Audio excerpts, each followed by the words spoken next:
Muy buenos días, que el Señor los bendiga. Continuamos con nuestro estudio sobre escatología. La vez pasada habíamos visto que la escatología es aquella disciplina teológica que se encarga del estudio de las últimas cosas, es decir, lo que nosotros esperamos a futuro y que se divide en diferentes temas, como bien sea la muerte, el reino de Dios, el estado intermedio, el arrebatamiento de la iglesia, el anticristo y la gran tribulación, la segunda venida de Cristo, la resurrección de los muertos, el milenio, el juicio final, el estado final, etcétera, porque hay otros cuantos temas que pueden ser incluidos. Después veíamos nosotros el desarrollo del dispensacionalismo y lo que ellos presentan. Antes de entrar en detalle sobre esos temas que el dispensacionalismo aborda, vamos a ir por orden, en este orden de temas que tenemos acá. Y para hoy, precisamente, veremos el tema de la muerte, aunque este sigue siendo un gran misterio para la humanidad. Es extraño porque nosotros experimentamos esto todo el tiempo. Desde la época del gran Aristóteles se reconocía, todos los hombres son mortales. Si Sócrates es un hombre, proponía él, entonces Sócrates es mortal. Y eso se da porque no hay nada más seguro para la vida de un ser humano que la muerte. Y a pesar de que la experimentamos todo el tiempo, no tenemos una concepción clara sobre qué significa. Así, a grosso modo, podría decir que la muerte es simplemente la cesación de la existencia.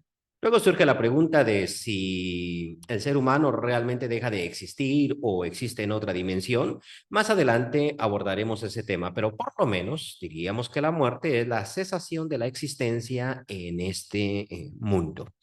Para tocarlo bíblicamente, vamos a iniciar con un pasaje que aparece en la epístola del apóstol Pablo a los Romanos, capítulo 5, versículo 12 al 14. Por tanto, dice el apóstol, como el pecado entró en el mundo por un hombre, y por el pecado la muerte, así la muerte pasó a todos los hombres por cuanto todos pecaron. Pues antes de la ley había pecado en el mundo, pero donde no hay ley no se inculpa de pecado. No obstante, reinó la muerte desde Adán hasta Moisés, aun en los que no pecaron a la manera de la transgresión de Adán, el cual es figura del que había de venir, esto es, de Cristo. Pues bien, el tema principal de este pasaje, contrario a lo que opinan la mayoría de los comentaristas, no es el pecado original. Ni siquiera está hablando tanto del pecado. O el tema que reina la discusión de Pablo en la epístola a los Romanos desde el capítulo 5 hasta el 8, 5, 6, 7 y 8, es el tema de la muerte, como veremos en nuestra discusión. Aquí, por ejemplo, empieza hablando del pecado, es cierto, pero el tema de él es la muerte, es decir, la muerte entró al mundo por causa de un pecado. Un hombre pecó y por ese pecado la muerte entró y la muerte pasó a todos los hombres por cuanto todos pecaron. Es decir, en aquel ser humano todos fueron incluidos. Su transgresión cubrió al resto en el sentido de que todos mueren. Eso es lo que argumenta él al decir que antes de la ley había pecado en el mundo. Sin embargo, si no hay ley, no se puede inculpar de pecado. No obstante, dice él, la muerte reinó desde Adán hasta Moisés y más allá de Moisés, aún en los que no pecaron a la manera de la transgresión de Adán. Es decir, no es que cada persona que pecaba comiéndose el fruto prohibido moría, sino que por causa del pecado de Adán, la muerte entró al mundo y pasó a todos los hombres. Algunos han interpretado este pasaje 12 como si hablara del pecado puntual, el pecado de cada quien. Es decir, así la muerte pasó a todos los hombres por cuanto todos pecaron. Es decir, cada ser humano peca y por lo tanto muere. Sin embargo, no es del todo así, al menos si estamos hablando nosotros de la definición de muerte que dimos, la cesación de la existencia en este mundo. ¿Sí? Porque los bebés, por ejemplo, o un bebé en el vientre de su madre está sujeto a la muerte, puede morir y sin embargo no ha cometido ningún pecado puntual. Parece ser que la mejor manera de interpretar el pasaje es que Adán vivía en un estado inmortal y que debido al pecado la muerte entró y él pasó la muerte a todos los hombres, porque en cierto sentido todos fuimos castigados por aquel pecado. Por eso dice él, no obstante, reinó la muerte desde Adán hasta Moisés. Ahí no se debía inculpar de pecado, pues no existía pecado, no se debía castigar, mejor dicho, porque donde no hay ley, no hay transgresión. Sin embargo, dice Pablo, la muerte reinó desde Adán hasta Moisés, aún en los que no pecaron a la manera de la transgresión de Adán. Y yéndonos un poquito al Antiguo Testamento, dice la Escritura en el libro del Génesis, su capítulo 2, versículo 15, tomó pues Jehová Dios al hombre y lo puso en el huerto de Edén, para que lo labrara y lo guardase.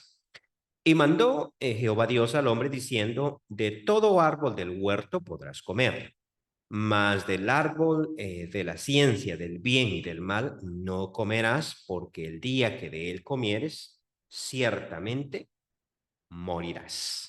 Bueno, entonces este es el caso, ¿no? De la amenaza que el Señor da, o la advertencia, más bien diríamos, porque parece ser que la muerte es una consecuencia lógica de haber comido ¿cómo se llama este? El fruto prohibido. Aquí presento en la imagen como una manzana. La Biblia no habla de manzanas, pero la tradición siempre ha presentado a la manzana como el fruto prohibido, ¿no? Quizás por ser apetecible, por el color rojo, qué sé yo, ¿no? Porque también se le puede pegar una mordida. Una naranja hay que pelarla, ¿no? Comerse un coco está como que más difícil, ¿no? Sin embargo, la tradición cristiana siempre ha presentado el fruto prohibido como una manzana. La tradición judía intertestamentaria en el libro de Enoch presenta al fruto prohibido como un racimo de uvas. En este caso, pues eso es irrelevante. Simplemente el Señor da una advertencia, si comes de ese fruto, mueres. Por eso decía, no es tanto una amenaza como una advertencia. Morirás. Ahora, ¿qué es lo que el Señor quería decir con ese morirás? El gran misterio de la muerte. Los teólogos han dividido el tema de la muerte, o mejor dicho, han hablado de la existencia de dos tipos de muerte. Por una parte, la muerte física, que sería, en este sentido teológico tradicional, la cesación de la existencia en esta tierra debido a la separación del alma y el cuerpo, tema que abordaremos más adelante, ¿sí? La constitución del ser humano. ¿Cómo está formado el ser humano? ¿Es nada más un cuerpo que siente y piensa? ¿O es un alma y un cuerpo, un alma encerrada en un cuerpo, o espíritu, alma y cuerpo? ¿Qué es el ser humano al final de cuentas? Bueno, entonces tradicionalmente se ha visto al ser humano como el conjunto de un alma y un cuerpo. Y se dice que cuando estas dos se separan, entonces deja de existir en este mundo. Y a eso sería la muerte física.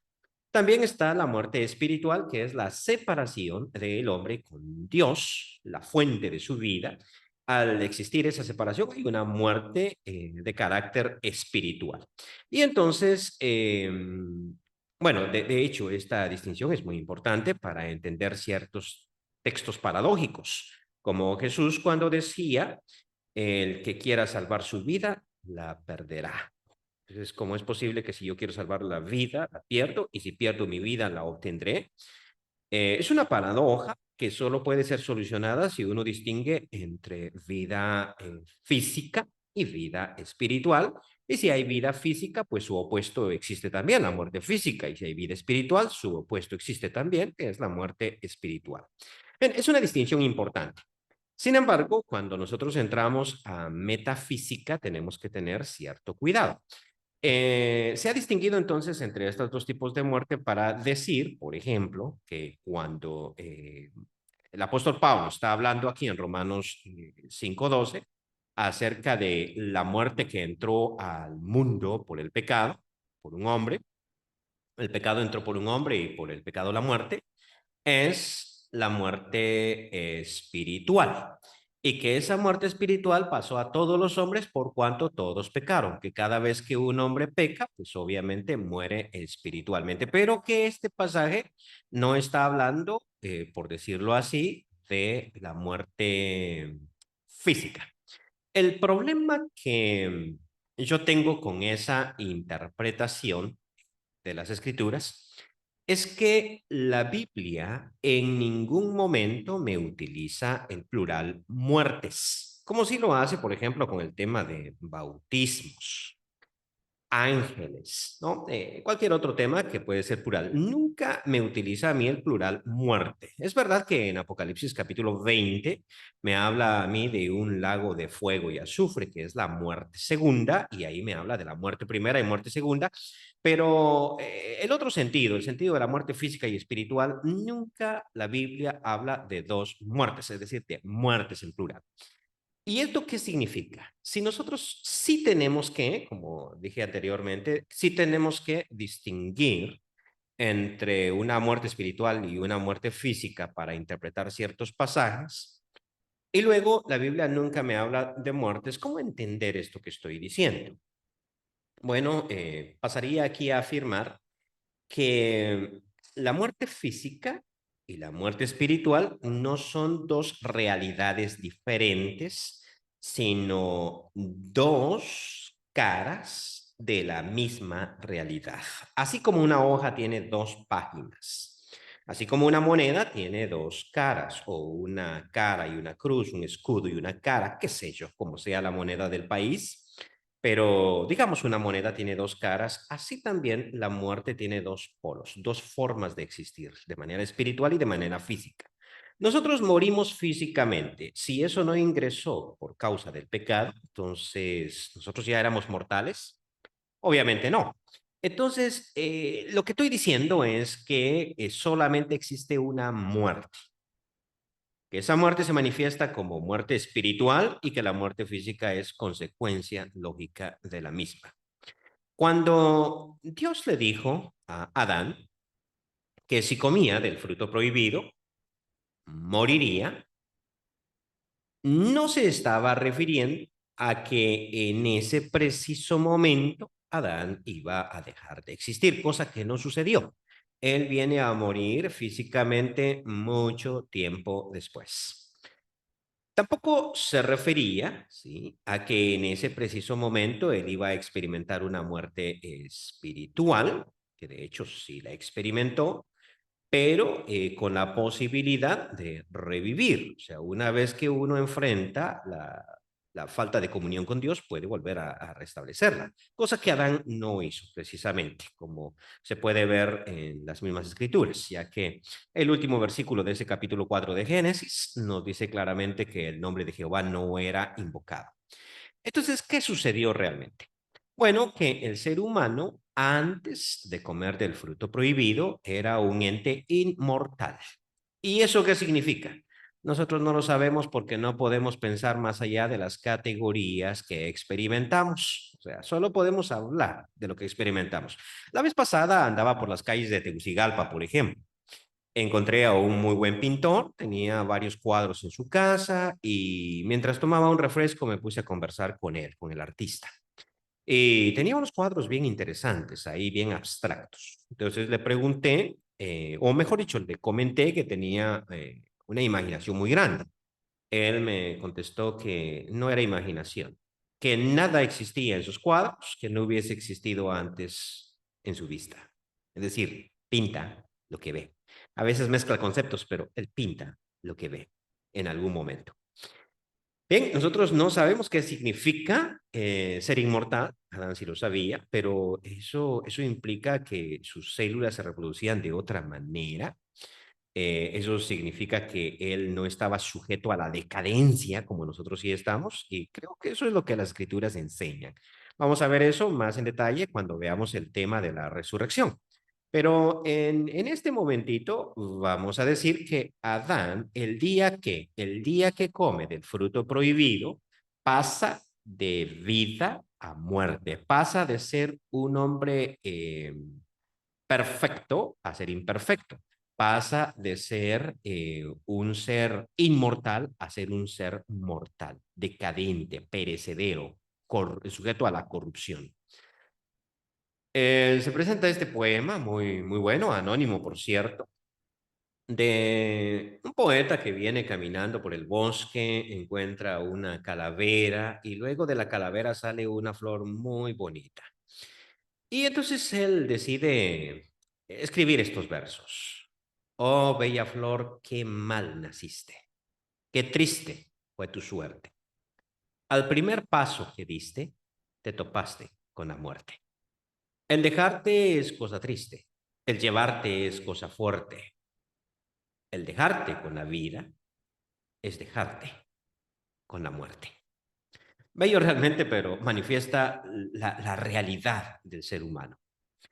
Eh, Se cuenta de un gallego que llega con el médico agarra la radiografía que le acababa de tomar y le dice, aquí está el problema.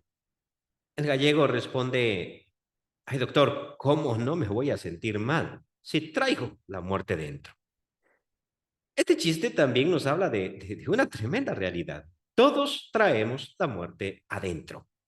O como la flor, todos nacimos rodeados de la muerte. ¿A qué me refiero? A que nosotros empezamos a morir desde que somos engendrados.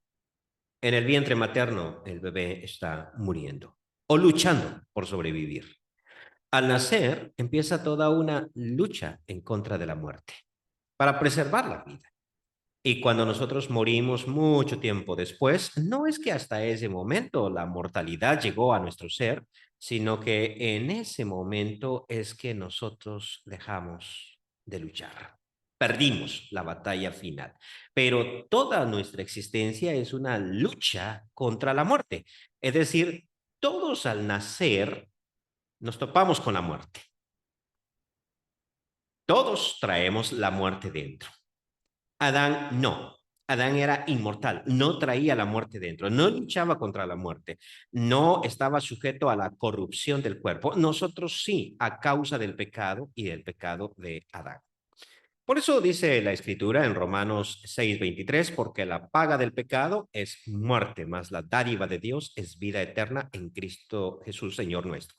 Aquí alguien podría decir, bueno, ¿estamos hablando de la muerte física o de la muerte espiritual? Realmente ya habíamos dicho que no existen dos tipos de muerte, sino que existe una sola muerte que se manifiesta de dos formas, de manera espiritual y como consecuencia lógica de manera física. O sea, una es consecuencia de la otra. De hecho, cuando aquí dice, porque la paga del pecado es muerte, algunos podrían decir, aquí está hablando de la muerte física o de la muerte espiritual. Bueno, es que el verbo ser ahí está en presente. Si uno analiza el texto griego, resulta que el texto griego carece de verbo ser. Cuando el verbo es copulativo en griego, generalmente, no siempre, pero generalmente se omite. Es decir, que en griego la Biblia simplemente dice porque la paga del pecado, o el salario más bien, dice el salario del pecado, muerte. El regalo de Dios, vida eterna. No dice es. El traductor agrega el verbo copulativo por excelencia, que es el verbo ser, y agrega el tiempo que a él le parece pertinente. O sea que pudo haber dicho porque la paga del pecado fue la muerte. Y eso tendría mucha lógica, porque viene hablando del pecado de Adán, capítulo 5. Capítulo 6 viene diciendo que no debemos seguir o permanecer en el pecado porque moriremos. Ahora, entonces es muy fácil decir, como no había verbo, puede estar hablando del salario del pecado, de Adán, el de cualquier momento. Y más bien la vida eterna es un presente a futuro, es un regalo de Dios a futuro, no a presente. Aunque alguien podría pensar rápidamente, el Evangelio de Juan habla mucho de la vida eterna en términos presentes y tiene toda la razón. Pero continuamos con nuestro tema acá. Pasamos al capítulo 7, versículo 24, al final de toda una exposición en que el apóstol habla de la imposibilidad del hombre para obrar conforme a la voluntad de Dios. Capítulo 7, no logro hacer lo que quiero, o sea, no puedo. Dice él, miserable de mí, ¿quién me librará de este cuerpo de muerte? O más bien de este cuerpo decadente, ¿no? Esa es la idea. O sea que a causa del pecado de Adán, nuestro cuerpo se hizo decadente y mortal, o cuerpo de muerte. Y no importa lo que nosotros hagamos, podemos vivir una vida apartado de las grasas, el azúcar, los carbohidratos, qué sé yo, todas esas cosas que los nutricionistas dicen que nosotros no debemos comer y seguir una dieta estricta, sin embargo, moriremos. Viviremos mejor, tendremos mejor calidad de vida, eso no lo dudo. Podemos vivir un poquito más, tal vez, pero igual moriremos. Porque tenemos un cuerpo de muerte a causa del pecado de Adán. Nuestro cuerpo se convirtió en mortal y no importa cuándo, puede ser 1000 años como los que vivieron antes del diluvio o puede ser mucho menos como los que vivieron durante la Edad Media, pero tarde o temprano todos experimentaremos la muerte. El pecado entró al mundo, dijo el apóstol Pablo en el capítulo 5, versículo 12 de Romanos, por un hombre, y por ese pecado, la muerte, y luego la muerte pasó a todos los hombres. Si continuamos en el pecado, moriremos, dice en el capítulo 6, porque la paga del pecado es la muerte. No puedo apartarme del pecado o no puedo obrar conforme a lo que Dios exige de mí. Es el capítulo 7. Entonces, si no puedo obrar de manera correcta y habito ya en un cuerpo mortal, miserable de mí. La expresión con la que el apóstol termina ese capítulo, miserable de mí. ¿Quién me librará de este cuerpo de muerte?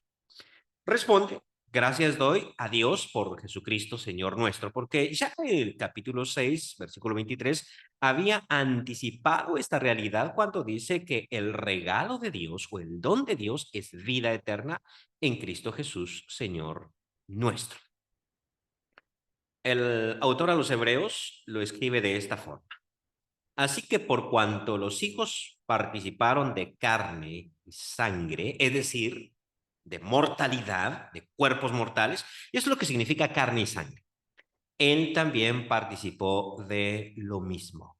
O sea, Cristo se hizo un ente mortal, perecedero, igual que nosotros, igual que los hijos, para destruir por medio de la muerte al que tenía el imperio de la muerte, esto es al diablo, y librar a todos los que por el temor de la muerte estaban durante toda la vida sujetos a servidumbre. Y aquí hay una gran paradoja, ¿no? Porque me habla a mí de toda la vida, o sea, esclavizado toda la vida, vida y muerte.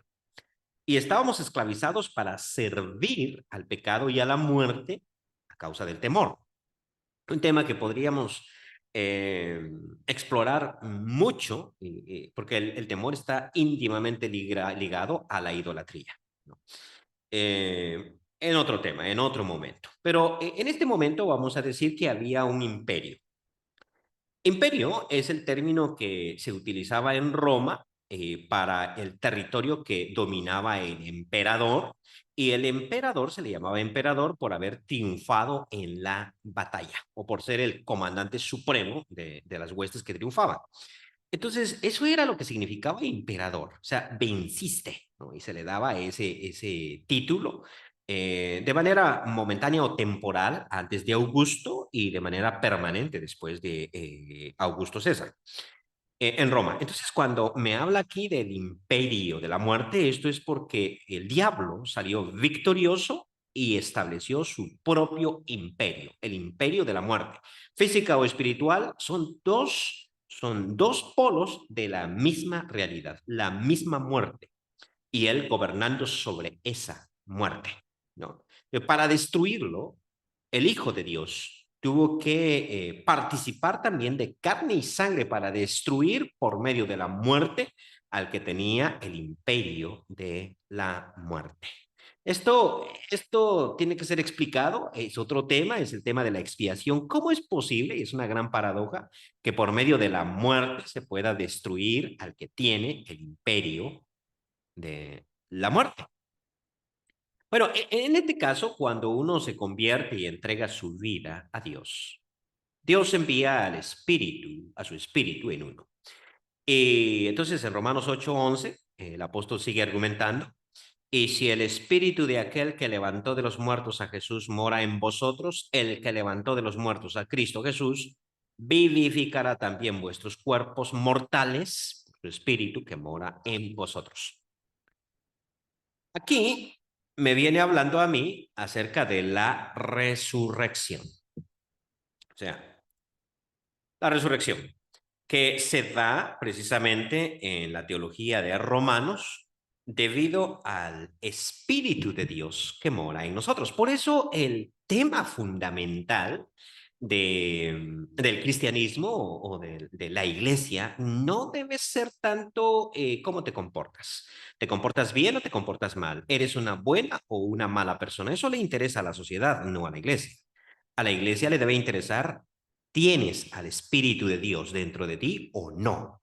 Porque si tienes al Espíritu de Dios, entonces ese que levantó de los muertos a Jesús vivificará también vuestros cuerpos mortales por su Espíritu que mora en vosotros. ¿Quién me librará de este cuerpo de muerte? Decía el apóstol. Y está contestando a esa pregunta. Dios me libra de ese cuerpo de muerte por el Espíritu de Dios que mora en mí. La iglesia en aquella época atravesaba diferentes problemas, situaciones por ser cristianos. Y Pablo los insta a permanecer fieles. Versículo 18 del mismo capítulo 8 de Romanos. Pues tengo por cierto que las aflicciones del tiempo presente, o lo que uno pueda sufrir por Cristo, no son comparables con la gloria venidera que en nosotros ha de manifestarse.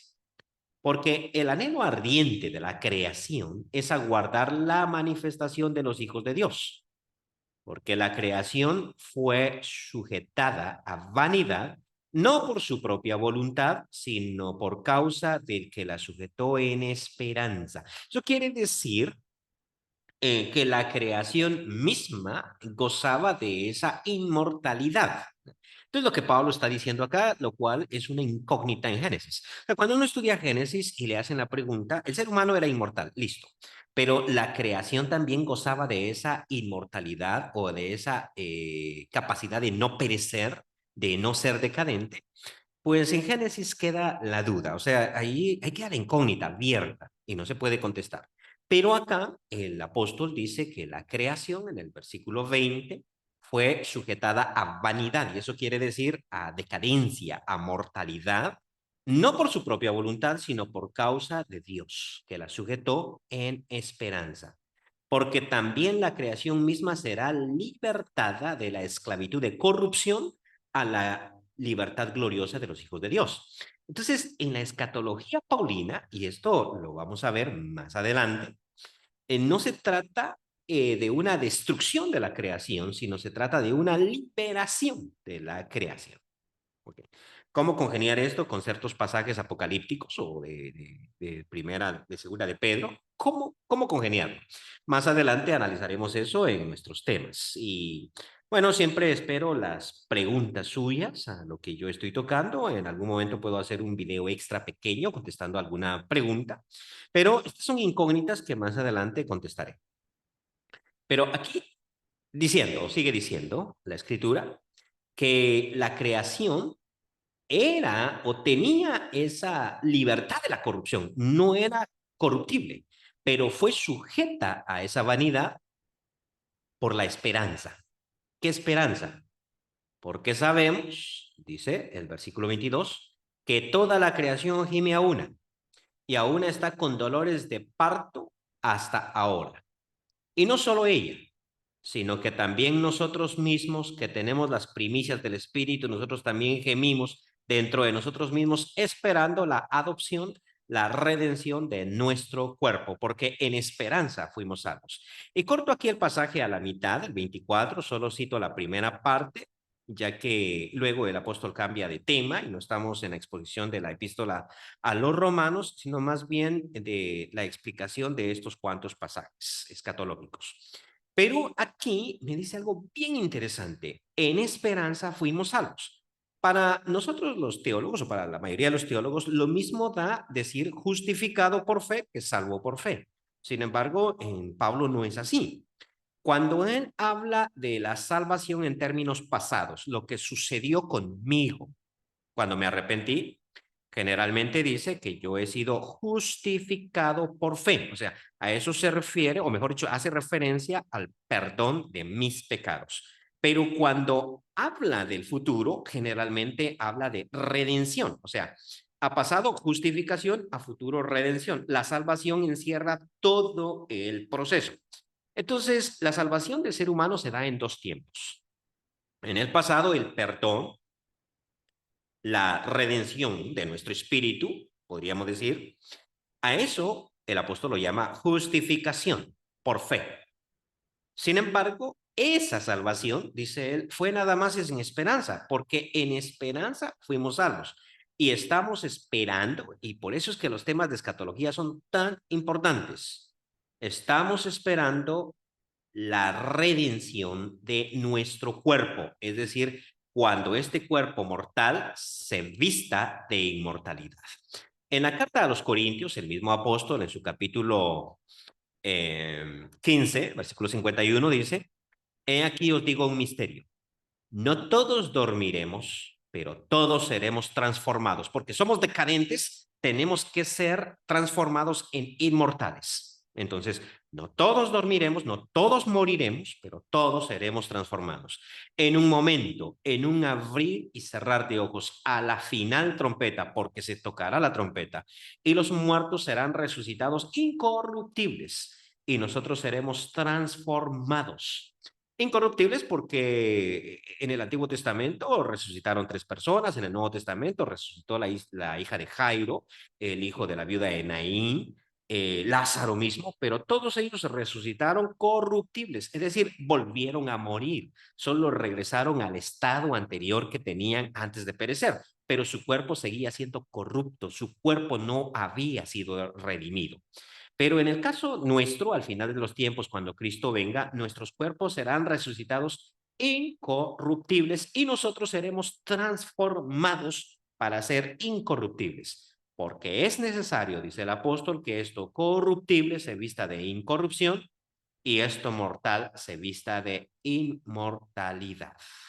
Si les gustó el estudio y quieren recibir más notificaciones de estudios como este, no se olviden de suscribirse y tocar la campanita para recibir todas las notificaciones de los nuevos videos que estaré subiendo. Que el Señor los bendiga.